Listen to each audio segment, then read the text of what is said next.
నమస్తే, welcome to yo-yo TV. ప్రస్తుతం మనం జూబ్లీ హిల్స్ నియోజకవర్గంలో ఉన్నాం. సో జూబ్లీ హిల్స్ నియోజకవర్గంలోని ఇక్కడ కృష్ణకాంత్ పార్క్ పక్కన ఇక్కడ వెజిటేబుల్ మార్కెట్ అయితే ఉంటుంది. సో ఇక్కడ ఉన్నాం. సో మరి ఇక్కడ ఎందుకు ఉన్నామంటే జూబ్లీ హిల్స్ నియోజకవర్గంలోని ఎమ్మెల్యే కొన్ని అనారోగ్య కారణాల వల్ల చనిపోవడం జరిగింది. సో మరి ఈ నేపథ్యంలోనే రాబోయే 3 నెలల్లో కానీ 6 నెలల్లో బై ఎలక్షన్ వచ్చే ఛాన్సెస్ అయితే ఉన్నాయి. సో మరి ఇక్కడ నియోజకవర్గ ప్రజలను మాట్లాడి తెలుసుకునే ప్రయత్నం చేద్దాం. ఎందుకంటే జూబ్లీ హిల్స్ మాగంటి గోపీనాథ్ గారు చేసిన అభివృద్ధి పనులు ఏంటి, ఎట్లా ఉందని కూడా వాళ్ళతో మాట్లాడిద్దాం. మనతో పాటు అమ్మ పూల వ్యాపారం చేసుకుంటా ఉంది. అమ్మ నమస్తే. ఏం చెప్పాలి? ఏం పేరు? నా పేరు శ్యామల. ఎప్పుడు నుండి చేస్తున్నా పూల వ్యాపారం? 30 సంవత్సరాలు మేము చేయబట్టి ఇక్కడనే. ఎంత వస్తాయి రోజుకి? ఏం వస్తాయి, దానికి వెళ్ళాలి. పూలు ఏం వస్తాయి, రేటు ఉండయి మాకు. ఎక్కడ నుండి తెచ్చుకుంటావు పూలు? గుడిమాలకాపురం. నుండి తెచ్చుకుంటావు. గుడిమాలకాపురం. ఎంతకి ఇస్తారు అక్కడ? ఇస్తారు 200, 150 ఎట్లా అంటే అట్లనే రేటు పట్టిస్తారు. సీజన్ టైంలో మంచిగా వస్తాయి కావచ్చు డబ్బులు. సీజన్ టైంలో కష్టం ఉంటుంది. అయినా తెల్లాలి నిద్ర ఉండదు మాకు. కళ్ళ పిల్లం కష్టపడాలి. ఇదే ఆధారం, ఏం లేదు మాకు. వస్తాయి అంటే రోజు కూలి మంది అయితే వస్తాయి. చిన్నాడు చేసుకోవాలి, రాన్నాడు చేసుకోవాలి, తప్పదు. ఇక్కడ జూబ్లీ హిల్స్ మేము ఉండేది రైమత్నం. అట్లా ఇసుపు కూడా కిందకి వస్తుంది. సో మరి మీ ఎమ్మెల్యే చనిపోయింది తెలుసా? తెలుసు. ఆ గాడ ఉంది కదా, ఫోటో ఉంది కదా. ఎట్లాంటి మంచి వ్యక్తేనా? మంచోడే, ఇంకా మంచోడే. చేసినా మరి ఏమన్నా మీ రైమత్ నగర్ కి ఏమన్నా పనులు చేసిందా? ఏం పని చేసినా? మేము నెలకు 10,000 కిరాయి కట్టుకొని బతుకుతున్నాం. అంటే రోడ్లు కానీ నీళ్ళ పరిస్థితి ఎట్లా? ఈ చిన్న వాళ్ళకే ఇచ్చిండు డబల్ బెడ్రూమ్లు. మాకు ఓడి ఇయ్యలేదు ఇంతవరకు. ఇయ్యలేదు. మేము పెట్టుకున్నా, మాకు రాలేదు. రేవంత్ రెడ్డి వచ్చినప్పుడు కూడా ఇస్తా అన్నాడు ఇందిరా ఇల్లు. తర్వాత మాట్లాడదు. రేవంత్ రెడ్డి వచ్చినా కూడా అన్నాడు ఇస్తా అని. ఎవరు ఇయ్యలే, మాకు పెట్టుకున్నా రాలేదు. అంతేనా? రాలే. ఇంట్లో ఉన్న వాళ్ళకే ఇండ్లు ఇస్తున్నారు, ఉన్నోనికే ఇస్తున్నారు, లేనోనికి ఎవరు ఇస్తలేరు.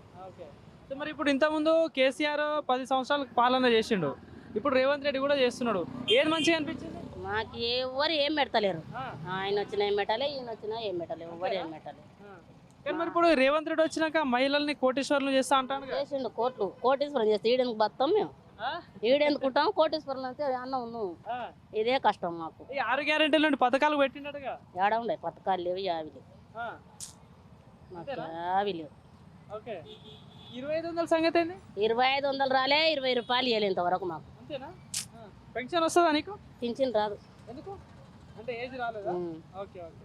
ఇప్పుడు ఈ ఫ్రీ బస్సు పెట్టిల్లు కాంగ్రెస్ ప్రభుత్వం, ఎక్కినా బస్సు? మేము మాకెందుకు బస్సు? మేము ఆటోలకు పోయి ఆటోలకు వస్తాం. ఇవల్ల బస్సు ఎక్కనిస్తారా? ఇవల్ల వేసుకొని ఎక్కని ఆడోళ్ళని చూస్తే బస్సు ఆపడు, మగోళ్ళకైతేనే బస్సు ఆపుతారు, ఆడోళ్ళకి ఆపరు బస్సు. సో మరి ఇప్పుడు ఈ కాంగ్రెస్ ప్రభుత్వం వచ్చి 2 సంవత్సరాలు అయితే ఉంది, ఏమన్నా లాభం? ఏం లాభం అయినా, ఏం లాభం? ఏమనుకుందో లాభం, మాకైతే ఆ లాభం లేదు, ఏం లేదు. మేము మాట్లాడతలేము. ఇదే కష్టం మేము చేసుకునేది, ఇదే కష్టం చేసుకుంటాం మేము. ఇదే ఇప్పుడు మళ్ళీ ఓట్లు అయితే వస్తాయమ్మా. ఇప్పుడు మళ్ళీ ఓట్లు వస్తాయి, మళ్ళీ 3 పార్టీలు వస్తాయి. దేనికి అయితే బాగుంటుంది? ఏమో దేనికి వేసినా ఎవరు మాకేం పెడతలేరు. నార్మల్ ఎవరికై కడితే ఓటు ఏమో ఎవరికైనా ఎవరికి వేస్తాం, ఎవరికైనా ఎవరికి వేస్తాం. వేయకుండా ఉంటామా? వేస్తాం. బాబాయ్ నమస్తే. నమస్తే. ఏం పేరు? నా పేరు బాబు జిన్కర్. టీ కొట్టు ఎప్పటి నుండి పెట్టుకున్నావు? టీ పెట్టి 2 సంవత్సరాలు అవుతుంది. కానీ అంత కాంపిటీషన్, అందరికి అగ్గోగోలే కావాలి. అంత పుణ్యం ఒక్కొక్కసారి పుణ్యం దందా మంచిగా నడుస్తలేదు. ఏం నడుస్తలేదు దందా ఇక్కడ. ఎంత వస్తాయి రోజుకి? రోజు 500-600 రానే కష్టం. ఇంకా పొద్దున 5 గంటలకు వచ్చి ఇంత అయితే లేదు. దాని తర్వాత మాకు జాబ్ లేదు, మా ఆరోగ్యం బాగాలేదు, దాని గురించి పెట్టుకోరా. ఫస్ట్ నేను ఇక్కడనే జవాహర్ నగర్ ఫస్ట్ నేను జాబ్ చేస్తుండే, జాబ్ వెళ్ళిపోయింది, జాబ్ లీస్ అయిపోయినా.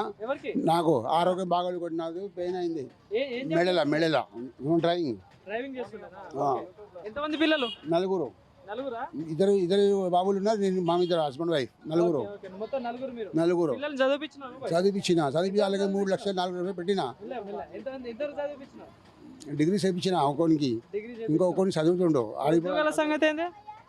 జాబ్ దొరుకుతుంది దానికి, ఆడపోతే మొత్తం తిరిగి అక్కడిక్కడ పోయి వస్తుండో. మరి ఏం చేయాలి? దాని గురించి ఏం చేయాలి? మనం జూబ్లీ హిల్స్ నియోజకవర్గంలో ఉన్నాం కదా.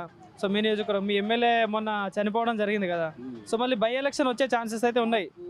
ఏమీ లేదు ఇక్కడ.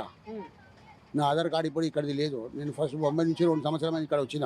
ఓకే నా ఊరు తెలంగాణనే ఉన్నది. ఓకే తెలంగాణ కానీ ఇప్పుడు నార్మల్ ఇప్పుడు మాగంటి గోపినాథ్ ఉన్నాడు కదా అయింది నాకు పెయిన్ అవుతుండే ఆ. ఏదో మెడల ఆపరేషన్ అవి చెప్పిండ్రు. ఆ. లేవు ఇట్లనే చేపించిన ఓకే. గవర్నమెంట్ అవి అది ఇప్పుడు ఈ బై ఎలక్షన్ వస్తే నార్మల్ ఈ 3 పార్టీలు ఉన్నాయి కదా ఎవరు గెలిచే ఛాన్స్ ఉంటుంది ఎట్లా ఇస్తారు చేస్తే ఇప్పుడైతే మాదని ఆయన సస్పెండ్ గోపినాథ్ ఆ.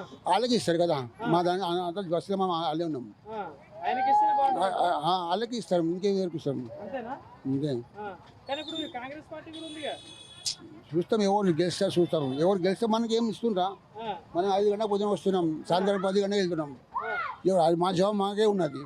ఎవరు మీ పైన వస్తూనే లేరు. మా ఇంత పెద్ద బాబు పెద్ద పండుకొని చదువుకొని ఆయనకి ఏం జాబ్ దొరకలేదు. పోయి ఇంటర్వ్యూ ఒక 100 ఇంటర్వ్యూ ఇచ్చిన చేస్తే ఒక 2 నెలలు చేపిస్తారు లేవంటారు. మరి ఏం జాబ్ అయితే మీద ఇవి ఇల్లు లేదు, మాకు కిరాయి ఇల్లు ఉంటాం. ఎట్లా చేయలేదు ఇంతమంది ఎట్లా సాగలేమా? మాకేం సాధన చేయండి. మరి మాకేం లోన్ మన ఈ కాంగ్రెస్ ప్రభుత్వం ఇల్లు ఇస్తా అన్నారు ఇల్లు ఇస్తా నేను అన్న కదా ఇల్లు ఇస్తే ఎప్పుడు ఇస్తారు? ఇల్లు అప్లై చేసినాం మా భార్గవి పేరు మీద. ఇవ్వలేదు ఇప్పుడు రాలేదు. 2 సంవత్సరాలు చేసి